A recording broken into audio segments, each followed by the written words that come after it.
Turminha, deixa eu passar mais uma informação importantíssima e um tanto quanto assustadora.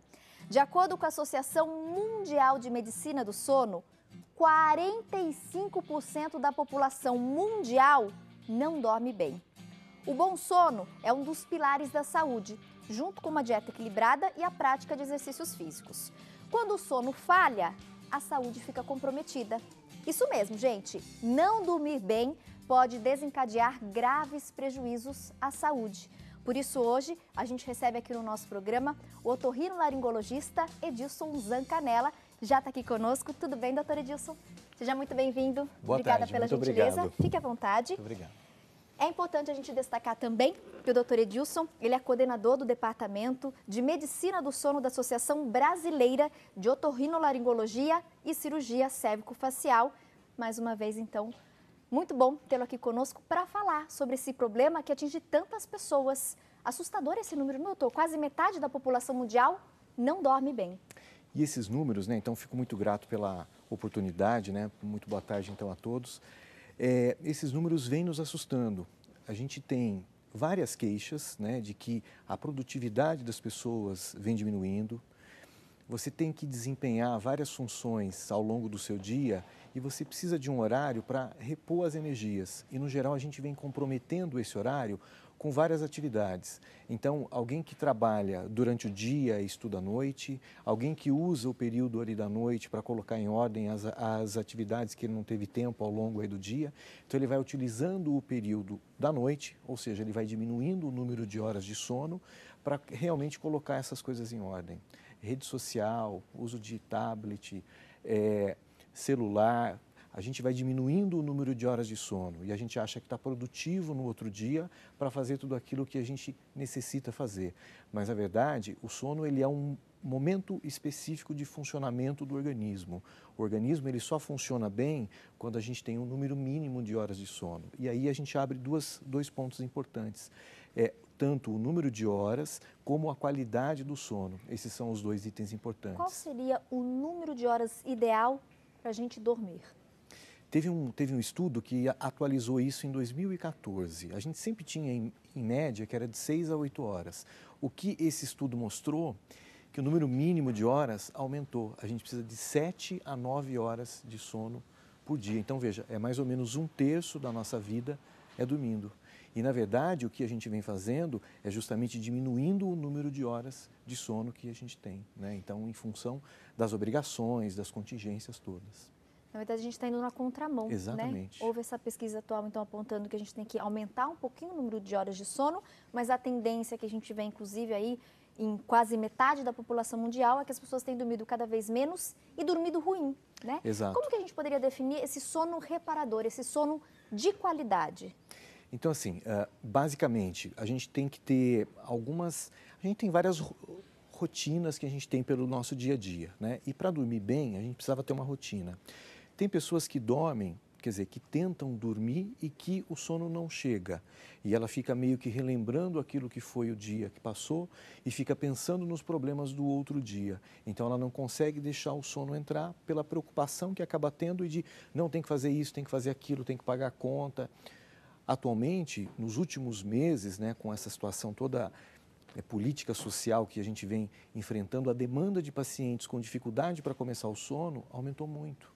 Porque justamente essa situação de você não conseguir se desligar do dia para fazer o seu sono, então, iniciar. Esse é um dos pontos, né?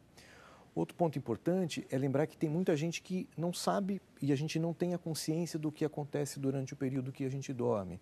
Então, você dorme e tem vários momentos que você pode ter uma parada respiratória. Quando você para de respirar, a oxigenação do organismo diminui e, com isso, desperta um monte de alarme interno no organismo que faz a liberação de substâncias que têm a ver com o acordado e não com o sono. E, com isso, a gente desperta, fragmenta o sono e o sono vai ficando interrompido. Mas a questão de consciência sobre isso, a gente não tem. Então, o paciente quase nunca te descreve que ele dorme mal, a não ser que no outro dia, e esse é o ponto importante, um sono reparador faz com que no outro dia a gente esteja muito mais disposto para fazer as coisas. Então, a memória fica melhor, a concentração fica melhor, o humor fica melhor E quando você dorme mal, justamente esses impactos acontecem. A gente tem justamente alteração, você fica mais esquecido, fica mais mal-humorado, você tem um risco muito maior de acidentes automobilísticos ou de trabalho pela dificuldade em manter a concentração.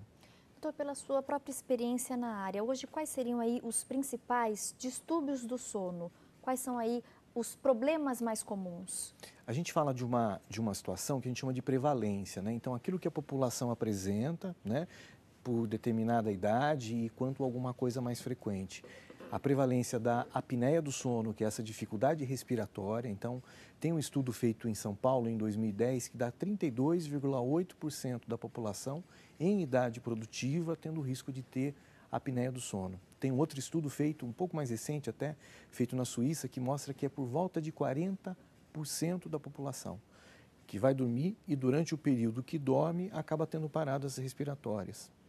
E com isso, então, as repercussões, e tem uma associação já muito clara de quem dorme mal, porque para de respirar ou porque dorme poucas horas, com a hipertensão arterial, com o risco maior de infarto, um risco maior de ter derrame, um risco maior de ficar diabético. Então, vários outros distúrbios, né, que a gente chama de comorbidades, várias outras doenças acontecem porque o sono não foi de qualidade. E a questão da insônia, doutor, também me parece muito frequente. Tem como prevenir insônia? A gente sempre fala de algumas medidas, né? Porque assim, por que alguns, mesmo numa situação de estresse, né? Então você tem uma situação de luto familiar, você tem uma situação que te envolve muito, alguém deita, fecha os olhos e dorme, e o outro fica rememorando e pensando isso. Então, há uma diferença muito individual entre as pessoas, né? Mas tem as pessoas que realmente têm uma tendência de se fixar naquilo que é o dia e não conseguem deixar o sono, então, acontecer. A gente tem alguns mecanismos de sincronização do claro e do escuro. Então, tem um hormônio que fica inibido durante o período de luminosidade e ele acaba sendo liberado à medida que a falta de luminosidade, então, à noite vai acontecendo, né? As pessoas que têm essa dificuldade para iniciar o sono, deitam e aí os pensamentos acabam ficando mais aflorados, as preocupações e tal. Isso tem mais ou menos 30% da população tem sintomas de insônia. Claro que quando a gente fala de insônia, isso também tem que ter uma frequência um pouco maior. Então tem que acontecer 3 vezes na semana, por mais de 30 dias, mas você tem um sintoma isolado disso ao longo de algum tempo, acaba sendo muito frequente. Mas o diagnóstico específico não, precisa de uma certa frequência e de um determinado período que isso aconteceu. Há tratamento? Para insônia? Consigo curar a insônia? A grande maioria das doenças do sono, a gente tem como diagnosticar e tratar. E esse é o grande ponto. Então, a gente usar esse espaço justamente para falar disso, né? Que a gente tem como saber o que é que está aí acontecendo e a gente tem maneiras de tratar isso. A solução. A solução. Nem sempre a gente vai falar que é cura. A gente pode falar que é um controle. Então, a pessoa que tem insônia, no geral, ela tem que mudar algum hábito da vida dela. E é muito mais fácil eu te falar, olha, toma um remédio, faça isso, do que você mudar um hábito. Então, a gente sempre fala muito disso, olha, você precisa ter uma qualidade de vida melhor, antes de dormir, você tem que fazer algumas coisas acontecerem um pouco diferente, Por né? exemplo, doutor, você assim. comentou hoje, é muito comum, né, a questão do próprio uso de computador, Exato, de celular. isso. As pessoas, às vezes, ficam muito também assistindo, né, a televisão ou lendo um livro e aí acaba perdendo a noção da hora. Isso. Tem alguma orientação nesse sentido Olha, uma para coisa- estimular esse sono mais reparador? É uma coisa muito simples, né? Para quem tem essa dificuldade, a gente pede para não ter TV no quarto. Porque o ato de você ligar, então, a TV, a questão da luminosidade, a questão do ruído, vai fazer com que, em algum momento, você volte novamente ao estado de vigília para realmente ter concentração no que é que está ali acontecendo. Então, a preocupação é exatamente essa. Se você já tem uma tendência dessa, de realmente não facilitar com a presença de luminosidade, de ruído. Tem pessoas que têm uma alta sensibilidade ao café. Então, elas não podem tomar um café depois das 5 da tarde. Tem outras que não devem fazer atividade física, academia e tal, no período da noite, porque essa liberação das endorfinas, que tem a ver com o exercício físico, que é uma atividade importante, ela pode também atrapalhar o início do sono. Então, tem vários dessas situações que a gente chama de hábitos, né? São hábitos inadequados e você foi aprendendo ao longo dos anos a fazer isso. Então, você deita na cama, mas tem a preocupação de que no outro dia, ao contrário, você tem que encerrar o seu dia. Então, a gente pede para usar alguma coisa em papel, você vai escrever, olha, o meu dia está encerrando agora, porque eu pensei em todas as minhas atividades. Fechou isso, pensa só no outro dia. Então, tem vários mecanismos que a gente acaba utilizando, claro, e tem alguns casos que, sem dúvida alguma, a gente acaba utilizando alguma coisa de medicamento, mas a gente nunca pode dizer que a insônia vai ser tratada única e exclusivamente com a questão de medicação. A mudança de hábito é importantíssima. Mudança de hábito é fundamental. Você ajuda com alguma coisa, mas a mudança de hábito, no geral, ela tem que acontecer. Doutora, em relação ao ronco, e eu vou pedir para você, de uma maneira geral, dar algumas orientações para a gente, porque a gente recebeu várias perguntinhas, né? Se eu especificar aqui cada uma delas, acredito que a gente não tenha tempo de responder a todas. Então, de uma maneira geral, muitas mulheres que nos acompanham estão reclamando do ronco do marido e elas pedem ajuda. O que elas podem fazer? Algumas perguntaram se há tratamento. Que tratamento é esse? Quanto tempo dura esse tratamento? Então, vamos falar um pouquinho especialmente sobre o ronco. O que causa o ronco? O ronco, então, veja que a gente respira muito melhor acordado, em pé ou sentado, do que quando a gente está deitado. Então, tem o efeito da gravidade mesmo e do relaxamento que o sono traz para essa musculatura que fica, então, na região do pescoço. Tá? Então, o fluxo de ar vai passar pelo nariz, vai passar, então, atrás do nariz, então, pelo próprio fluxo. Então, tem a campainha, tem a úvula, tem os pilares, que é onde a gente tem a amígdala e tem a língua, né? Alguma coisa que acaba explicando então, a mudança de posição, o relaxamento que a gente tem quando vai deitar. E uma coisa simples de explicar é que tudo passa pelo mesmo espaço. Então, quando eu ganho peso, eu também ganho circunferência do pescoço. Meu pescoço vai ficar mais largo. Só que ele aumenta mais internamente do que externamente. Então, o ganho de peso, às vezes, é uma situação que também facilita a se tratar alguém que tem ronco. Não é todo mundo que tem excesso de peso que ronca e também tem vários magros que também roncam. O grande ponto é a gente entender se a pessoa apenas ronca ou se ela tem as apneias, porque às vezes a apneia do sono, que é uma parada respiratória, então você está tendo um fluxo, né? Respirou, puxou ar, respirou e puxou ar e faz um barulho. O ronco é um barulho da vibração das vias aéreas. Só que essa vibração, em alguns momentos, ela pode levar a um fechamento mesmo desse espaço. Quando esse espaço fecha, eu deixo de ter a entrada de um oxigênio novo.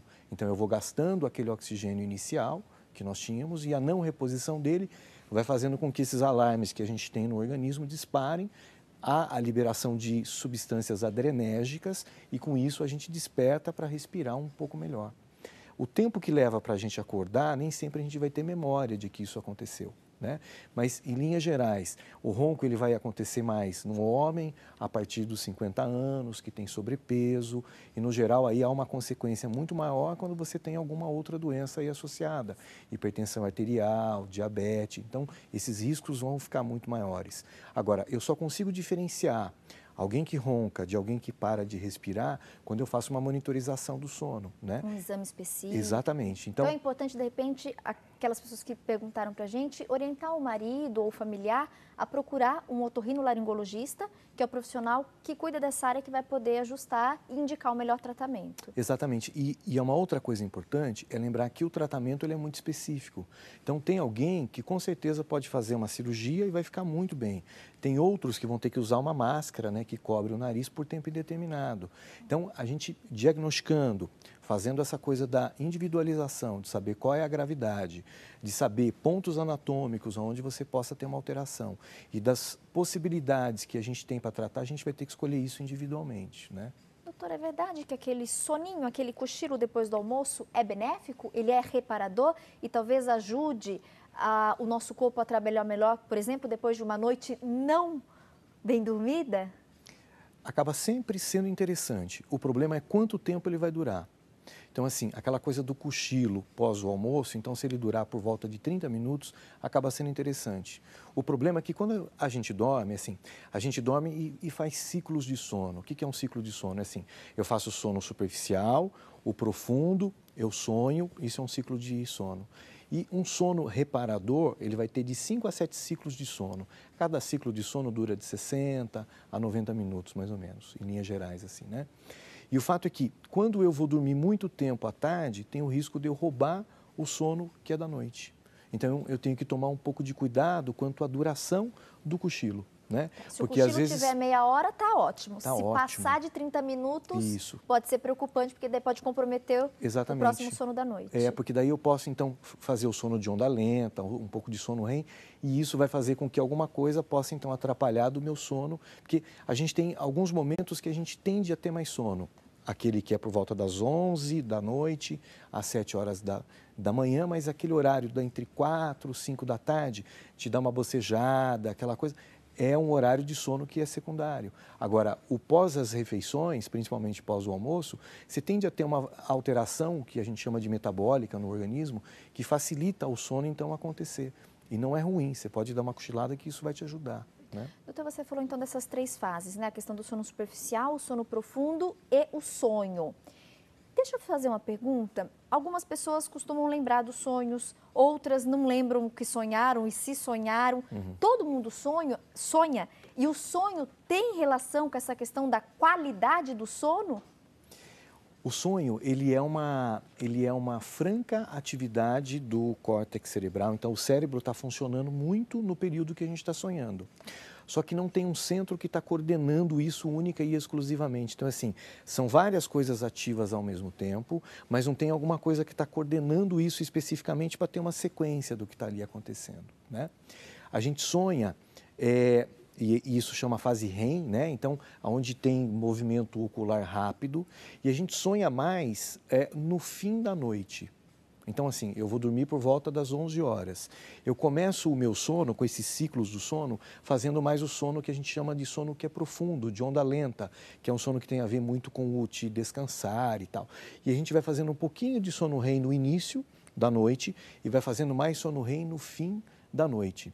No geral, a gente lembra do sonho porque a gente despertou mais próximo do momento que você acabou de ter o sonho.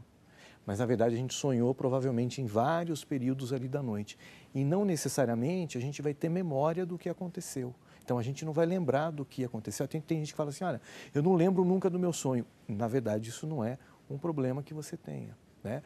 Então, essa questão de lembrar ou não lembrar do sonho, sonhar muito ou sonhar pouco, isso não tem relação com a qualidade do sono? Com a qualidade, isso não pode ser um problema, ou, enfim. Agora, veja que tem alguns sonhos, e aí a gente vai dar um nome até um pouco diferente, né? Tem pesadelos e tal, e às vezes o conteúdo disso, no sentido de você, eu acho que eu estou me afogando, estou com a sensação de que tem alguém que está me sufocando, você pode estar realmente tendo uma apneia do sono, essa situação de você estar precisando respirar e não conseguir, e aí você tem a lembrança de que isso está então acontecendo. Então, a gente tenta entender um pouquinho qual é a frequência disso e o que é que aconteceu ali naquele momento. E a gente tem algumas doenças específicas do sono que a gente chama de parassonias, né? A gente tem sonambulismo, tem soniló, quer dizer, você fala. Então, podem acontecer os pesadelos e podem acontecer algumas situações específicas aí também, independente disso. Perfeito. Doutor, infelizmente nosso tempo acabou. Estou cheia de perguntinhas ainda para fazer para o senhor, então eu queria muito que você voltasse no mês que vem ou no outro, não sei, a gente vê na sua agenda como é que está os seus horários e a gente vê com a nossa produção. Para encerrar rapidinho, diretora, prometo que a última perguntinha, a questão do sonâmbulo, é verdade que a gente não pode acordá-lo? Veja que o sonambulismo é uma dessas parassonias, né? Então, alguém está numa fase do sono, e a gente chama de fase não REM 2, que é a mais frequente, e ela tem a capacidade de se locomover. Na verdade, ela pode estar até de olho aberto nesse momento, quando ela está fazendo essa movimentação, né? O fato é que quando a gente vai despertar alguém que estava teoricamente deitado na cama e dormindo, ele vai ter um susto muito grande e a gente não sabe a reação que isso vai trazer. Então, o ponto é assim, aconteceu e a gente presenciou isso, é a gente conduzir novamente a pessoa para o quarto, né? No sentido de não assustá-la, no sentido de despertar, porque a preocupação do sonambulismo é justamente envolver algum risco. Então, alguém que tem uma cama muito perto de uma possível queda, algumas outras coisas nesse sentido, a gente tem que ter a preocupação de não expô-la a um risco desnecessário, né? Então, dá um susto e tal. Ao contrário, aí você vai criar um trauma maior para alguma coisa que era verdade, o ideal, então, apenas... é não acordar para não assustar. Para não assustar, porque isso assim não vai ajudar em nenhum aspecto, né? E é uma fase do sono que aconteceu e que ele conseguiu executar um movimento que ele não está coordenando isso, é meio automático, né? Então as coisas acontecem de uma maneira um pouco diferente. Mais uma vez, muito obrigada pelo nosso bate-papo. Espero, então, você numa outra oportunidade. Com certeza, muito obrigado. A gente recebeu aqui hoje no nosso programa um convidado especial, o otorrinolaringologista Edilson Zancarella, ele que é coordenador do Departamento de Medicina do Sono da Associação Brasileira de Otorrinolaringologia e Cirurgia Cérvico-Facial. Muito obrigada, viu, doutora Edilson? Eu que agradeço. Muito Até obrigado. breve. Até breve. Vamos para mais um rápido intervalo? Vamos guardar todas as perguntinhas que não deram tempo de ser respondidas, algumas outras que eu tinha preparado. Gente, sabe que todo mundo em casa, da minha família, fala assim, Tati, quando você era criança, adolescente, você falava demais dormindo. Não entendia nada do que você falava, mas você falava, e eu tenho curiosidade de saber, por que eu falava tanto? Você fala? Seu marido fala que você fala dormindo? Seu filho fala dormindo? No próximo encontro eu vou querer saber tudo sobre isso. Então, assim que a gente agendar uma nova data, a gente também divulga com antecedência para vocês se programarem e não perderem a segunda parte do nosso bate-papo. Intervalo e na sequência eu volto com mais uma dica de arte. Permaneçam sintonizados.